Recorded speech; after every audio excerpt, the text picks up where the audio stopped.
Before we begin today, I think I'll just remind you that I'm doing a survey about different aspects of Bold Like a Leopard as a channel and in terms of the other medium that I'm on, all the blogging and the various articles and websites and news web pages that have featured my work. So all you have to do is you go to the address in the description and you click begin, put in your email first if you want, and then you answer these 7 questions. So anyway, here's the video.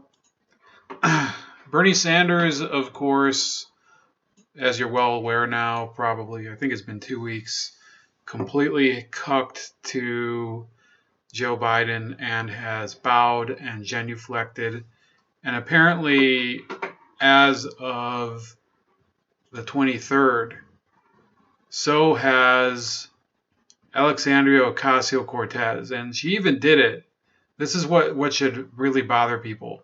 She did it during an Instagram live stream with of all people, Fat Joe, a washed-up rapper from, the 90s. This guy, I mean, he was not a Democrat, you can vote for Republican issue. Approval came a few hours after the government reported another 4 million. Hold on, she was talking with Fat Joe. Fat Joe hasn't been, to my knowledge, a big deal since probably 2003. So I don't know why she was live streaming with him.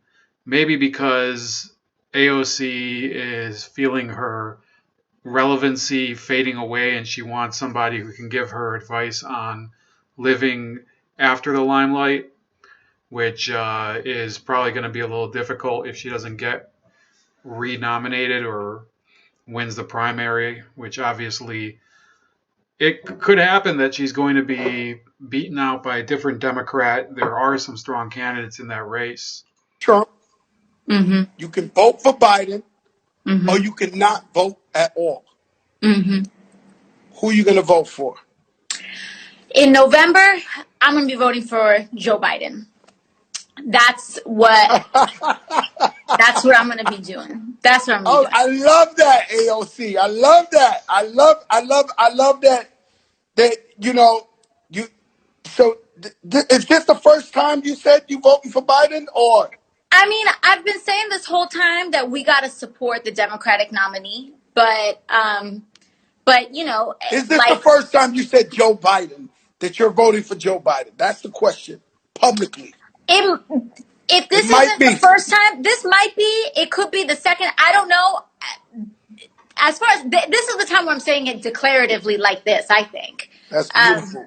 Because you ask a straight question, I'm going to give you a straight answer. That is facts, yo, and I love you for that. So, breaking news, you will support Joe Biden.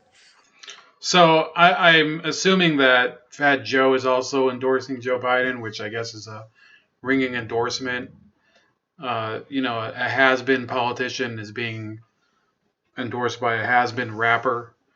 And, look, I never really cared whether Fat Joe was into politics or not. I think, I remember his music back in the day was not great, but it wasn't the worst out there. But who cares what this dude thinks? I think the other thing I was noticing throughout the clip, it's pretty obvious which one of them grew up in the Bronx and which one of them grew up in Westchester County, because I've known some people from Westchester County, which is like the swanky part of New York. It's like right north of the Bronx, and the Bronx itself is sort of this slum. There's no other way to put it. And I've known some people from there too. I used to work with a guy from the Bronx. Really cool guy, Dominican guy. I think Fat Joe is Dominican too. But yeah, it's pretty obvious that one of them is actually from the Bronx, and the other one is no longer from the Bronx, but she has an address in the Bronx because she gets elected from there. In any case, this is the latest article, so you have 2 links to click on today. You have the Bold Like a Leopard survey, and you also have The Sour Revolution of Bernie Sanders, and it really goes through. I think I'm going to do a live stream today, but this is going to be the pre-live stream. And it looks at the fact that all of these organizations that depended on our revolution and on Bernie Sanders to deliver the progressive change that he started in 2016, if you are progressive, which I'm not. I know I talk about the topic a lot, and some people who may happen across the channel, maybe they don't know who I am, they might say, hey, why are you dumping on progressives so much? Why don't you help us out? Well, I'd love to do anything but help out the progressive side. I don't agree with them on almost anything. In fact, the more I learn about them, the less I agree with them. In any case, so Our Revolution, you might remember, was a nonprofit that was founded in 2016 after the campaign was over. It was August 2016, and Bernie Sanders had decided, well, we're going to open this 10c34 organization. And instead of, leaving the Democratic Party, we're just going to create this nonprofit that's going to try and organize for a more progressive Democratic Party for tomorrow. And I don't know if you remember, but so I don't have the clip pulled up. It's actually a pretty long interview. I had a guest, Josephine Piarulli, who was one of the witnesses for the investigative piece that I did back in 2018 regarding John Mattis. And she had gone through a whole list of organizations that progressive candidates within the Democratic Party had founded, going back, I believe, all the way to the 80s. And every single one of them had failed, including ones that were founded by Jerry Brown, the former governor and attorney general of California and mayor of Oakland. They all seem to just flop, and it was systematic. It's like, you can name almost any one of these people. Howard Dean, I believe, if you want to think about the Clinton Foundation, maybe, but there have been ample examples of these organizations that have been founded and then failed. Jesse Jackson's Rainbow Coalition.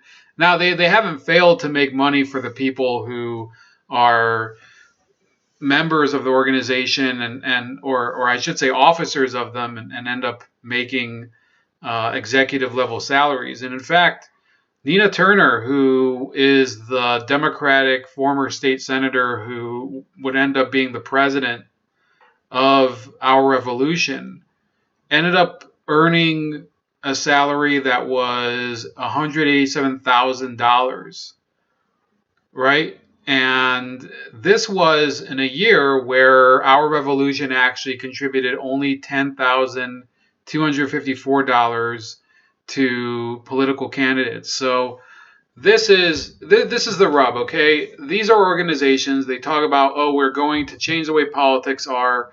We're going to change the game. It's all about change. What do they end up changing? They end up changing their personal status. They go and become, they're just adding to their income. And I think it's really validating, ironically, one of the progressive mantras, which is that you need to get money out of politics. But it's not what they really mean. What they usually mean is that legislation gets passed because lobbyists go and buy the ears of people in Washington in order to channel legislation their way. Now, that's absolutely true, and I think that there's certainly reasons that our system is broken because of that. And I'm not sure, for example, what can be done about it. There have been ideas about creating laws that would force a cool-off period where you can't go directly from being an elected official to being a lobbyist and vice versa. I'm not sure how that can be implemented. I think that there could be First Amendment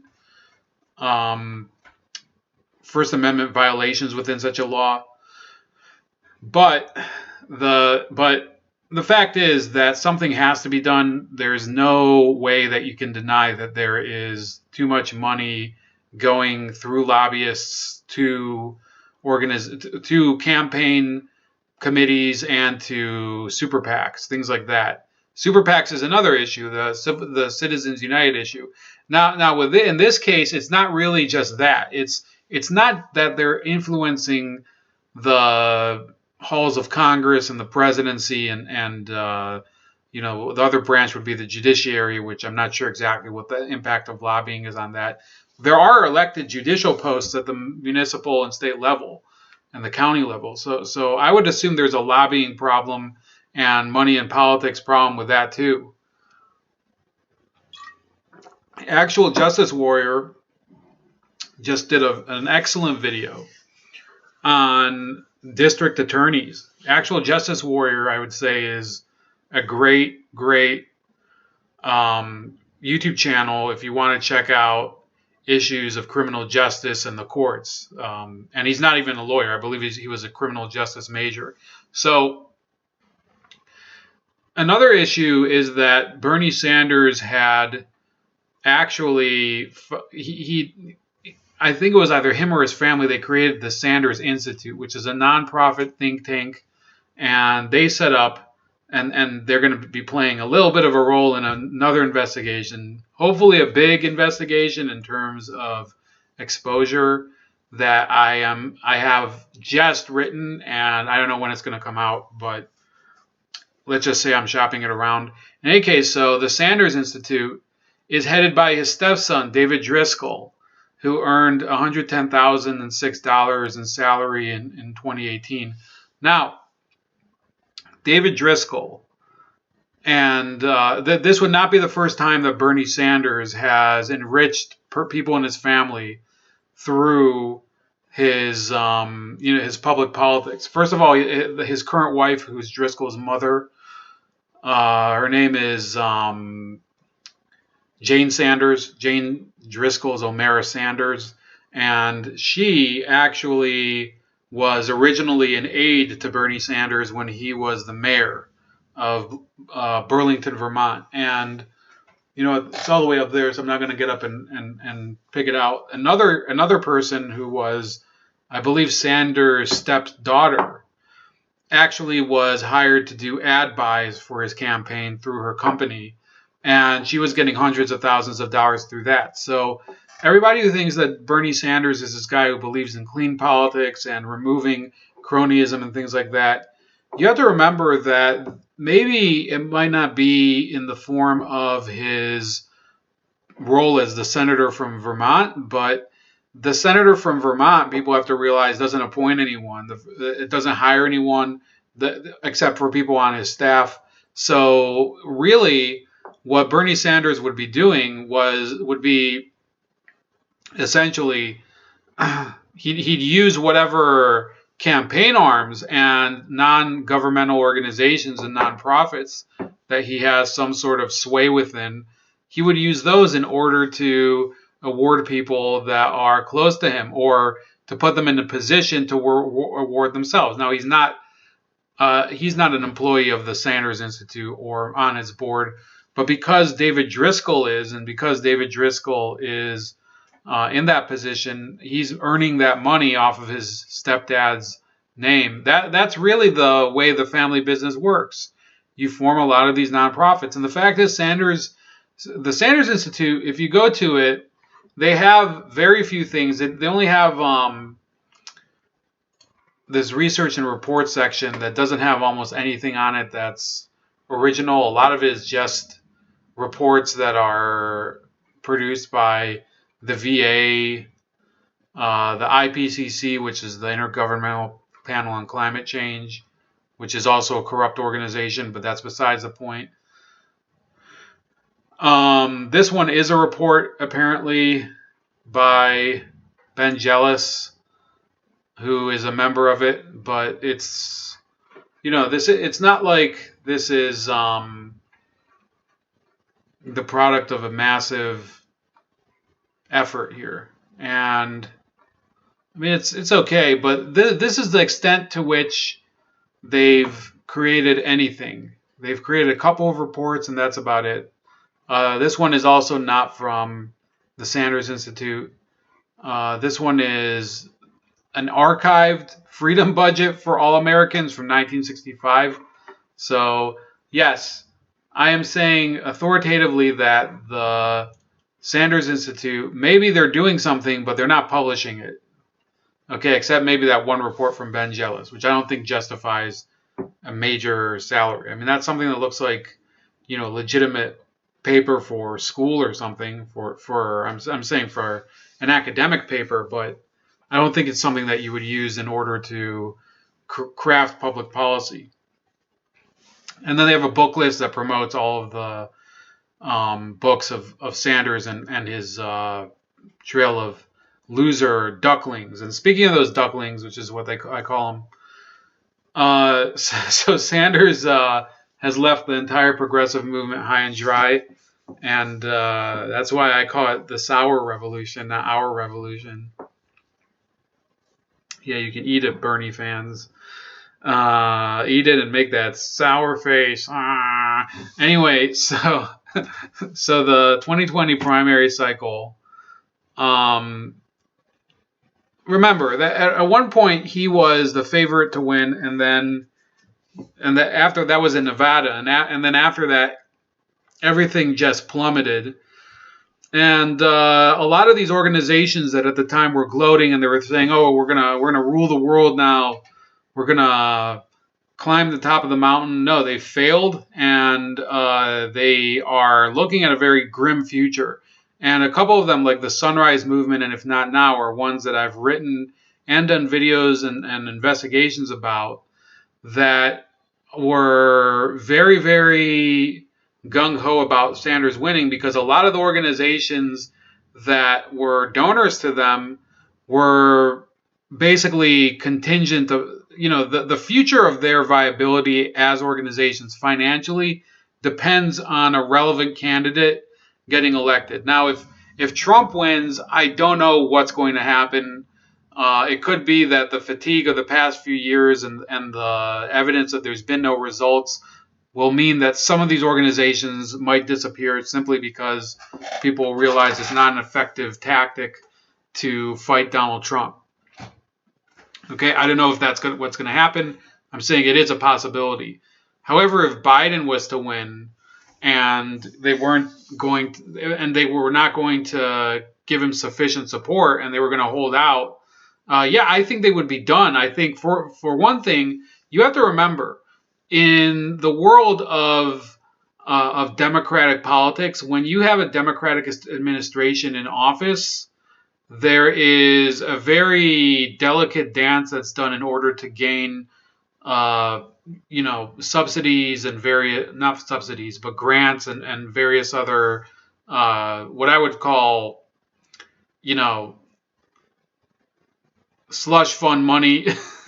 So the Sunrise Movement, for example, is an organization that has been earning tons of money from nonprofits. And if the Democrats were to come into power, it wouldn't just be nonprofits that would be funneling them money. Nonprofits like the Wallace Global Fund. Instead, it would be the Department of Education. It would be the EPA. It would be all these groups all these governmental organizations that have, under Trump, they wouldn't be giving them money because they don't, it's Trump's administration and they're dedicated to overthrowing him. And their agenda is the climate change agenda, the panic agenda, the alarmist agenda, whereas Trump is the real agenda, one that looks at whether these models are accurate or not, which they're not, and actually decides whether it's a waste of money or not, which it is a waste of money. Likewise, you have the If Not Now movement, which is a rather, it's further to the left than the mainstream Democratic Party, but not by much in terms of the Israel-Palestine conflict. So all of these groups, the Sunrise Movement, and If Not Now, I actually put links to them, and Kosecha, they were campaigning up until now against Biden in the most aggressive ways. In fact, If Not Now blockaded his headquarters before the South Carolina primary. I'm not sure precisely, according to the press release, which state the headquarters was in. It might have been some other state, not South Carolina. But they did put it out, and they were very proud of that, about it. So these are members of the Momentum community, and they're overlapping. I've written a lot about them. And they all came together, except for Cosecha, which I think might be saying, well, fuck it, we're not going to support Joe Biden because they're an anti-borders group. they're an illegal immigration support organization, which I think that's like reprehensible. In any case, so they all came together and they signed a petition to Joe Biden, or a letter is a better term. It was a letter calling upon him to abide by a number of issues and policies that they want. And they said, well, why don't you come and support this, and then we'll support you. And it was distributed by Next Gen Climate America, which is a climate activism group led by the billionaire and former Democratic candidate, Tom Steyer. You might remember him, Mr. Happy. And Steyer, ironically enough, the same day that Next Gen Climate America issued the letter, guess what Tom Steyer did? He endorsed Joe Biden the very same day. So this organization, which he heads, is sending this letter over to Joe Biden saying, well, this is what you need to do in order to get our support. And then Tom Steyer himself endorses Joe Biden. What does that mean? It means the letter is meaningless. It means that these organizations, I believe, will end up supporting Joe Biden regardless of what he says or does. And the fact is, he did a climate town hall on Wednesday with it was a Zoom town hall, but he had it with Al Gore, another failed vice president and candidate. So a failed presidential candidate, I should say. So those two were yucking it up for an hour, and Al Gore was just hoping that Biden wouldn't like completely lose his focus and talk about growing up in campfires in Pennsylvania and urinating in his sleeping bag, things like that. So those are the issues that the Democrats are worrying about right now, keeping these climate freaks in their corner. And I do believe, so the people who are in control of the organizations themselves are already working to integrate their campaigns with the Joe Biden campaign, including the leader of Sunrise, Varshini Prakash. They're going to end up supporting Joe Biden. The question will be whether the actual cells of the organization, the local hubs, as they call them, are going to support Joe Biden. I think a lot of these kids who have been spending the past year or so, campaigning against Biden and waving signs and stuff like that, I think a number of them are going to probably dump the organization entirely, quit climate change activism, because they'll probably understand. Some of them will understand that it's complete bunk. Others will probably join even more extreme organizations that believe in this pseudoscience, the science of doomsday. Yeah, end of timesism. Well, there's a word for that. I think it's eschatology or something. I don't remember. I'm not a big Greek expert. In any case, yeah, there are people who have said, yeah, we're not going to support him no matter what. Brianna Joy Gray, you might have seen her. I think she was on The Hills Rising. And then Sean King apparently released a 5-point demand list. But I would say, based on his demands, I know that I don't have much respect for Sean King, but I do give him credit for, articulating like basically a list that's so it's almost impossible for Joe Biden to accept his terms. And they include him admitting that he's the architect of mass incarceration. And then there are many people who are supporting Jimmy Dore and Nick Brana of the Movement for the People's Party. But it's not going to matter. They have nothing. It's over. And they will probably melt away, and a new generation of progressives will have to come behind them. There's nothing they can do. That's about it. Please like, share, and subscribe. And also, once again, please remember to fill out the survey, especially if you're a subscriber. But if you're not a subscriber, please like, share, and subscribe to the channel and fill out the survey. And that's about it. See you later.